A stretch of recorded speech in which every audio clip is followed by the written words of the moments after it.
Bienvenidos a esta nueva clase de microbiología donde vamos a hablar acerca de dos agentes muy importantes. El primero de ellos va a ser Yersinia pestis. Aquí tienen los objetivos de la clase para que puedan revisar todo lo que vamos a ver en la lección de hoy.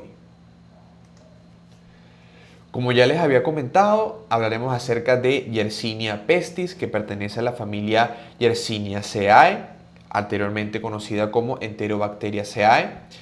Pertenece, por supuesto, al género Yersinia, especie Yersinia pestis. Es un coco bacilo gram negativo, es decir, una especie de coco alargado que tiene la característica de ser gram negativo, es aerobio y cuando lo observamos mediante tinciones como Giemsa, Wright, Wasson, lo vamos a observar como una especie de coco bacilo que tiene una tinción bipolar, lo que hace que tenga forma de horquilla o de imperdible, pero en el espacio extracelular. Él puede crecer en medios comunes, como por ejemplo el medio agar-sangre o agar-MacConkey, y tiene un crecimiento óptimo entre los 28 a 30 grados y un pH de 7.4 aproximadamente es lo que suele requerir esta bacteria para poder crecer. Esta bacteria es la causante de la famosa peste. La peste es una enfermedad milenaria, realmente hay registros de la misma desde hace más de 5.000 años. Ha habido 4 grandes brotes de esta enfermedad. Uno de los más recientes ocurrió en Europa, conocido como la peste negra o la muerte negra, que se llevó la vida de más de 20 millones de personas. Entonces es una condición bastante grave y que si podemos diagnosticar y tratar a tiempo, la persona tiene muchísimas más posibilidades de poder sobrevivir. Aquí podemos ver, en este caso estamos viendo un frotis de sangre y vemos cómo, en este caso en el plasma, se encuentra el coco bacilo con esta coloración intensa en los extremos. Ahora, algo que les tiene que quedar muy claro de Yersinia pestis es que la enfermedad que ella causa es una enfermedad zoonótica, es transmitida por pulgas. Hay un reservorio natural en zoótico que son los roedores, es decir, los roedores a través de las pulgas que los van picando y luego van mordiendo a otros roedores, van transmitiendo la enfermedad y los roedores se hacen parcialmente inmunes y se mantiene ese ciclo en la naturaleza. Sin embargo, hay hospederos que son epizoóticos, es decir, que el agente sale de este ciclo entre pulga y rata o ratón o roedor y salta a otro tipo de mamífero, como por ejemplo gatos, perros, incluso camellos. El ser humano también actuaría como un hospedero accidental, es decir, él no es necesario para todo este ciclo normal que tiene Yersinia pestis, sino que es simplemente accidental. La pulga que se alimentó de un roedor o de otro mamífero que estaba infectado con Yersinia pestis, muerde o se alimenta de un humano sano y en ese punto transmite el agente. Entonces, ¿qué es lo que sucede? Realmente lo que ocurre es que Yersinia pestis, que está, vamos a suponer, en un roedor infectado, cuando la pulga se alimenta de ese roedor, Yersinia pestis va a empezar a crecer dentro de la pulga, sobre todo dentro de su tracto gastrointestinal. Y va a crecer de tal manera que va a bloquear el tracto gastrointestinal de la pulga. Por lo tanto, este modelo de transmisión se conoce como el modelo de la pulga bloqueada. ¿Por qué? Porque al bloquear el tracto gastrointestinal de la pulga, por Yersinia pestis, la pulga tiene mucha hambre y es incapaz de poder comer. Por eso es que se hace mucho más errática y trata de alimentarse de la mayor cantidad de animales posible, porque su tracto gastrointestinal está de nuevo bloqueado. El vector más eficiente, la pulga más eficiente, es la pulga de la rata oriental, que se denomina o cuyo nombre es Xenocilla cheopis. También hay otros vectores que pueden ser importantes. Uno de ellos es Pediculus humanus, el famoso piojo humano, que parece ser un vector bastante importante en las distintas epidemias que han ocurrido de la peste a lo largo de la humanidad. Sin embargo, quiero que les quede claro, el vector comúnmente conocido como el más importante sigue siendo Xenocilla cheopis. Aquí tenemos una imagen que, digamos, ilustra de forma más sencilla todo esto que les estoy comentando. Entonces, ¿qué es lo que sucede? Tengo por un lado a la pulga, ¿sí? Que la pulga va a tener sus distintos estadios, huevos, 3 estadios larvarios, la pupa y luego adulto. ¿Qué sucede? La pulga se va a alimentar de una rata o de un roedor que esté infectado, que tenga en su interior a la bacteria Yersinia pestis. Cuando la pulga se alimenta de él, esta bacteria ahora va a invadir el tracto gastrointestinal de la pulga, va a empezar a reproducirse, a reproducirse, a reproducirse, hasta que se reproduzca tanto que bloquee el tracto gastrointestinal y ya la pulga no pueda alimentarse más de sangre, por lo cual va a empezar a ser errática, va a empezar a ser oportunista, es decir, se va a alimentar de otros animales diferentes a los roedores. Y entre ellos tenemos al ser humano como hospedero accidental. Cuando la pulga se alimenta del ser humano, va a inocular o va a regurgitar estas bacterias que van a entrar al torrente sanguíneo y van a producir enfermedad en el ser humano. Además de esto, no solamente pueden infectar a los seres humanos, sino también, como ya les dije, a los perros, a los gatos, a los camellos y a otras ratas que estén sanas.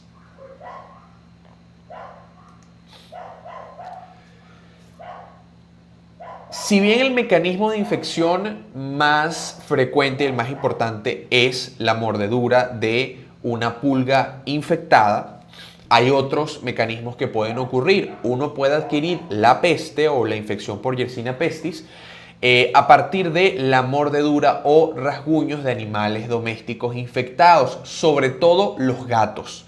Los gatos son de los animales cuya mordedura o rasguños ha estado más relacionada con la transmisión de Yersinia pestis. También inhalación de secreciones respiratorias provenientes de animales infectados y además la exposición post-mortem o en laboratorio a muestras biológicas que contengan Yersinia pestis. Cualquiera de estas formas puede generar enfermedad o puede hacer que el microorganismo se transmita. En cuanto a la patogenia, como ya les comenté, la pulga que está infectada va a regurgitar Yersinia pestis en el sitio donde se alimenta de sangre. Inmediatamente la bacteria va a ser movilizada a través de los vasos linfáticos y va a llegar a los ganglios linfáticos regionales. Cuando llega a los ganglios linfáticos regionales va a establecer una reacción inflamatoria muy intensa, ¿sí? Con el reclutamiento de muchas células del sistema inmunológico y liberación de distintas sustancias proinflamatorias. Esto va a hacer que el ganglio linfático empiece a inflamarse, inflamarse, inflamarse y se produzca una estructura que es clásica de la peste, que son los bubones. Por eso también se conoce a la enfermedad como la peste bubónica, que son estas adenomegalias, ¿sí? Que son grandes, dolorosas, que no son remitentes y que pueden encontrarse principalmente a nivel de digamos, de la ingle. De hecho, bubón, la palabra bubón es del griego ingle, se localizan sobre todo a nivel del pliegue inguinal, pero también pueden localizarse en la cadena ganglionar axilar, las cadenas ganglionares cervicales e incluso epitrocleares también. Una cosa que hace a Yersinia pestis tan mortal y uno de los mecanismos fisiopatológicos más importantes que tiene la bacteria es su capacidad para sobrevivir a la fagocitosis y de replicarse dentro de los macrófagos. Es decir, cuando un macrófago trata de fagocitar a Yersinia pestis, no solamente no va a poder destruirla, sino que Yersinia pestis la va a utilizar a este macrófago como un medio para seguir replicándose. Entonces, ¿qué sucede? Una vez Yersinia sobrevivió a la fagocitosis, empezó a replicarse, ella tiene un factor de virulencia que es el más importante, que es su proteína externa J. La proteína externa J tiene la capacidad de inducir la muerte, la apoptosis de los macrófagos y permitir que la bacteria ya esté principalmente en el espacio extracelular. Cuando la bacteria empieza a concentrarse principalmente en el espacio extracelular, ella va a empezar a diseminarse por todo el cuerpo. Puede movilizarse a través del torrente sanguíneo y generar una bacteriemia, que luego puede conducir a una sepsis, que es un tipo de peste. Está la peste bubónica, que es esta que les acabo de comentar, pero también está la peste septicémica, que es cuando la bacteria se disemina por todo el cuerpo. También podemos tener una peste neumónica en donde haya afectación predominantemente pulmonar, del parénquima pulmonar, y también lesiones hemorrágicas en prácticamente cualquier órgano o sistema. También podemos tener afectación a nivel meningio, podemos tener meningitis causada por Yersinia pestis.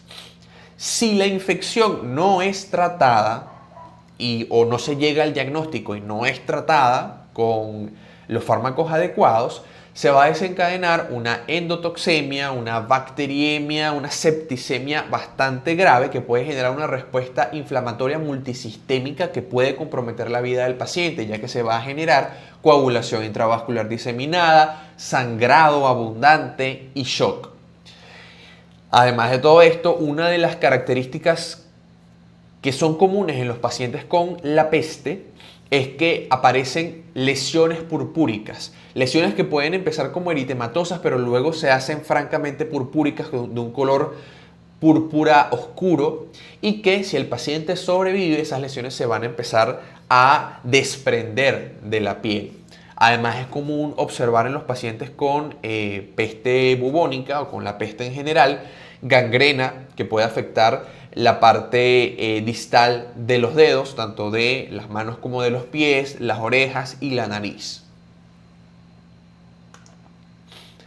Aquí tenemos una imagen de un paciente con peste bubónica. Podemos ver aquí el bubón, este aumento de volumen del ganglio linfático en cuyo interior se encuentra la bacteria. Está desencadenando todo este proceso inflamatorio bastante importante.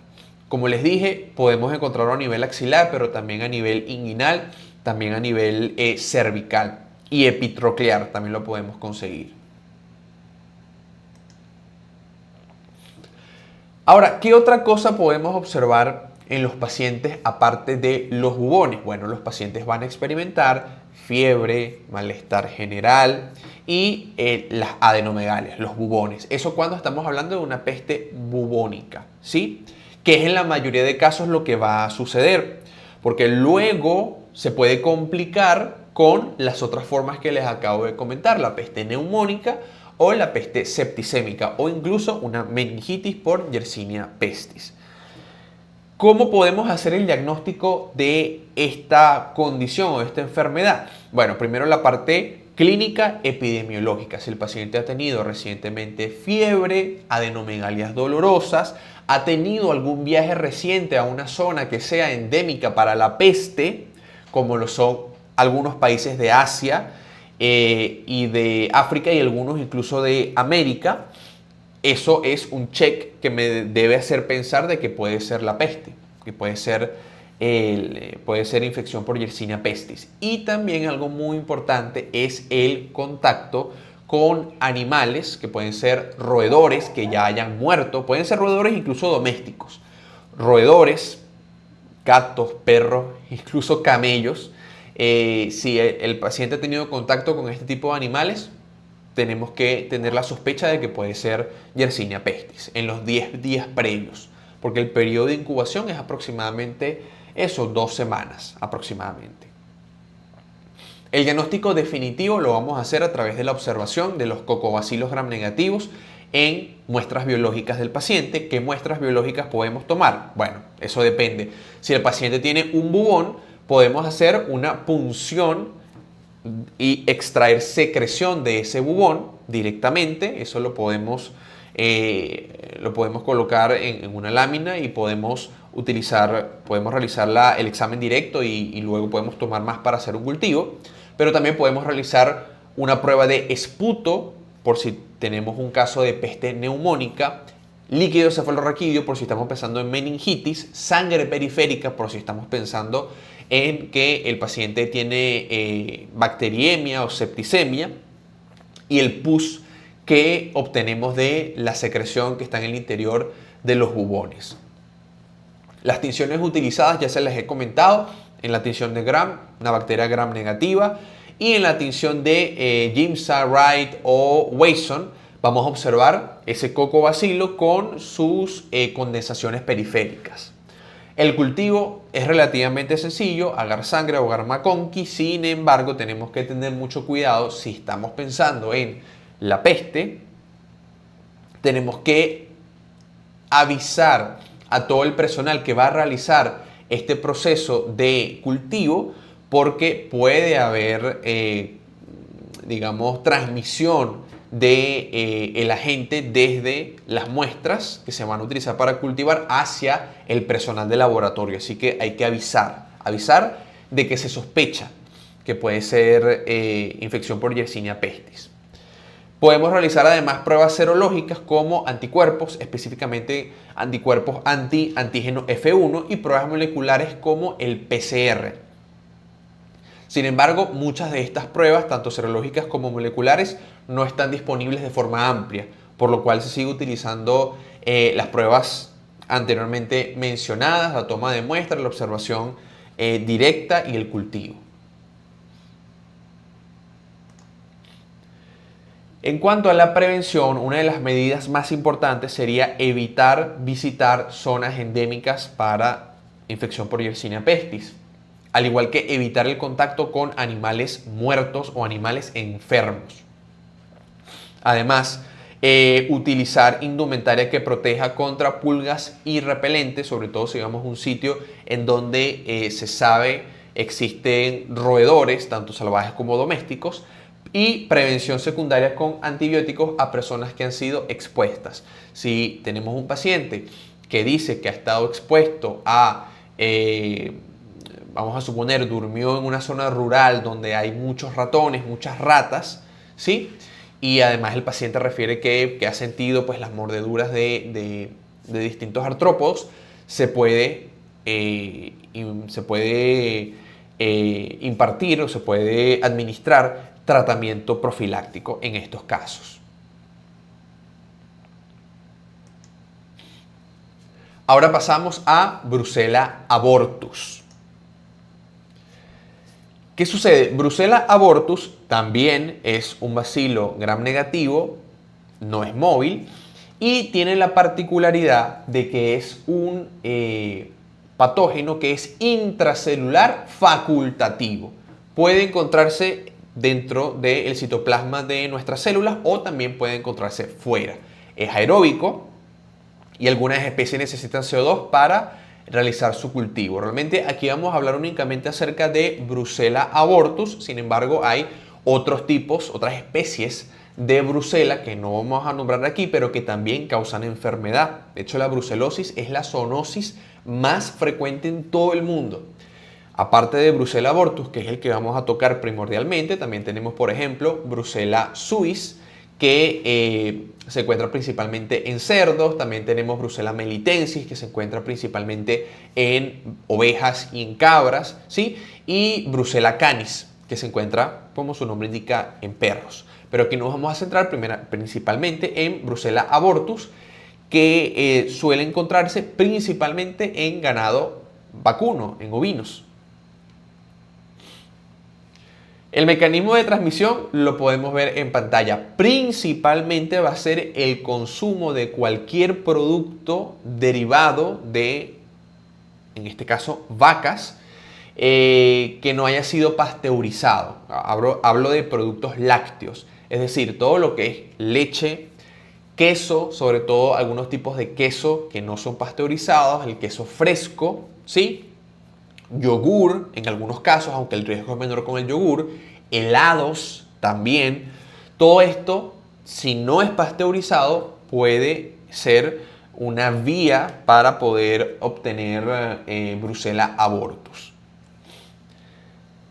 Además, no solamente el problema va a ser a través de leche y productos lácteos, sino que también el consumo de carne poco cocida puede tener en su interior de esas células musculares, puede haber el agente. Además, también puede transmitirse, aunque esto es mucho más raro, a través de la inhalación de aerosoles de fluidos animales infectados o a través de lesiones en la piel. Por ejemplo, las personas que trabajan como pastores o personas que trabajan en mataderos o personas que trabajan en granjas lecheras son personal de riesgo. Esto puede transformarse, de hecho, se transforma en una enfermedad ocupacional para muchas personas. No solamente por el consumo, sino también por la exposición a distintos líquidos o fluidos. También otra cosa importante, existe la posibilidad de que se genere una infección, una transmisión, mejor dicho, vertical de madre a feto. Y esto suele ocurrir cuando se produce bacteriemia en la madre. De hecho, una de las grandes complicaciones que se puede dar por Brucella abortus es terminación del embarazo, es decir, un parto pretérmino, aborto espontáneo, puede haber restricción del crecimiento intrauterino, entre muchas otras cosas. Así que siempre recuerden, Brucella abortus. Un poco acerca de su patogenia, ya sabemos, principalmente las vamos a ingerir, ellas se van a transportar a través de nuestra mucosa gastrointestinal, van a llegar al tejido linforreticular y van a empezar a ser fagocitadas por los macrófagos que se encuentren allí. Luego esta bacteria va a empezar a circular, porque como les dije, ella es una bacteria intracelular facultativa. Entonces ella va a empezar a circular por todo nuestro cuerpo, primero por la circulación linfática y luego la circulación sistémica. Y ella va a tener la capacidad, Brucella, de suprimir las respuestas bactericidas que tiene el cuerpo y también la vía alterna del complemento, con lo cual es difícil combatir la infección inicialmente. Además, ella va a empezar a replicarse a nivel del hígado, del vaso, de los riñones, del tejido mamario y de las articulaciones. Y una de las zonas preferidas de ella, además de las que les he mencionado, es el hueso. Brucella puede hacer infecciones bastante crónicas y uno de los sitios predilectos es el hueso. Brucella puede generar infecciones ya sean localizadas como sistémicas, ¿sí? Si estamos hablando acerca de infecciones localizadas, afecta principalmente a las articulaciones.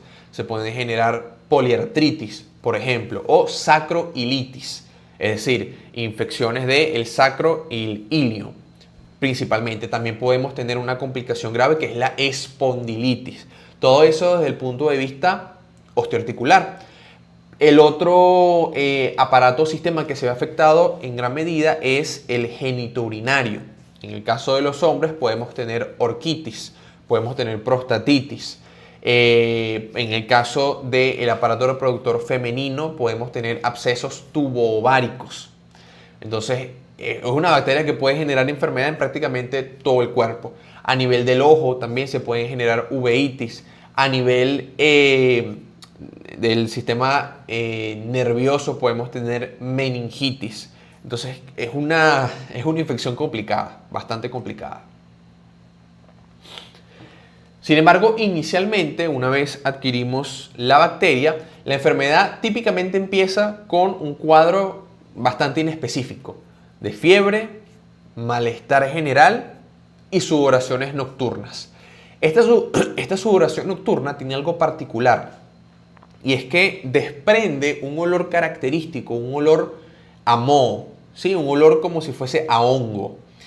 como si fuese, digamos, olor a húmedo. Y también van a haber artralgias. Esto es muy clásico. Ya les dije, podemos tener complicaciones osteoarticulares, genitourinarias, neurológicas, cardiovasculares. Podemos tener endocarditis, pericarditis, miocarditis, infecciones intraabdominales, intraoculares, dermatológicas. También podemos tener distintos tipos de lesiones y también podemos tener afectación desde el punto de vista pulmonar. En cuanto al diagnóstico, el diagnóstico definitivo, igual la observación de los cocobacilos gram negativos provenientes de distintas muestras biológicas. En cuanto a las manifestaciones clínicas y factores epidemiológicos, si tenemos un paciente que tiene fiebre, artralgia, diaforesis y además tiene el antecedente de haber consumido alimentos de origen lácteo o lácteos o derivados que no hayan estado pasteurizados o que hayan consumido también carne de vaca que no haya sido debidamente cocida, esto nos da una gran sospecha de que puede haber brucelosis. Además, si vemos anemia o elevación de las transaminasas, eso también aumenta la sospecha clínica y paraclínica. Sin embargo, tenemos que hacer el diagnóstico microbiológico. En las muestras podemos utilizar muchísimos tipos de muestras. Sangre periférica, porque puede haber bacteriemia. Líquido pleural, porque puede haber afectación a nivel pulmonar. Líquido cefalorraquídeo, orina, líquido sinovial o una biopsia. Las biopsias generalmente se hacen de médula ósea, de hueso, porque ya les dije, el hueso es uno de los refugios predilectos de Brucela. Las tinciones podemos utilizar Giemsa-Wright, Wasson o Gram. Y el cultivo, hay diferentes tipos de cultivos que se pueden utilizar, pero uno de los que se han utilizado de forma tradicional es el hemocultivo bifásico de Ruiz Castañeda, que tiene dos fases, una fase sólida y una fase líquida. Hay otros tipos de cultivos que se pueden utilizar, cultivos automáticos que se pueden utilizar, pero uno de los más usados a lo largo de los años ha sido el de Ruiz Castañeda. Algunas pruebas serológicas también se pueden utilizar, sobre todo la prueba de aglutinación estándar, el SAT. También se pueden utilizar distintos tipos de ELISA y pruebas moleculares como el PCR. Sin embargo, no están disponibles de forma extendida, por lo tanto no se utilizan tanto. ¿Cuáles serían algunas medidas de prevención para brucelosis? Bueno, primero que nada, consumir solamente lácteos que hayan sido debidamente pasteurizados, además de comer únicamente carne que esté debidamente cocida. Además, si somos personal de un matadero o el paciente es personal de un matadero, seguir todas las medidas de bioseguridad para evitar que haya contaminación, que alguno de esos fluidos caiga en piel que esté dañada, que tenga alguna herida o en mucosas. La vacunación del ganado, hay una vacunación con una cepa atenuada de Brucela que se utiliza de forma rutinaria y en algunos casos se ha visto que puede haber transmisión de brucelosis por vía sexual, pero esto es muy aislado. Y lactancia materna, esto sí, se ha demostrado que esta bacteria se puede transmitir a través de la leche materna y puede generar brucelosis neonatal, que también se puede generar no solamente por la lactancia materna, sino también por el contacto de fluidos del canal vaginal durante el parto. Entonces eso también puede generar la brucelosis neonatal. Espero que les haya gustado mucho esta clase. Nos vemos en la siguiente.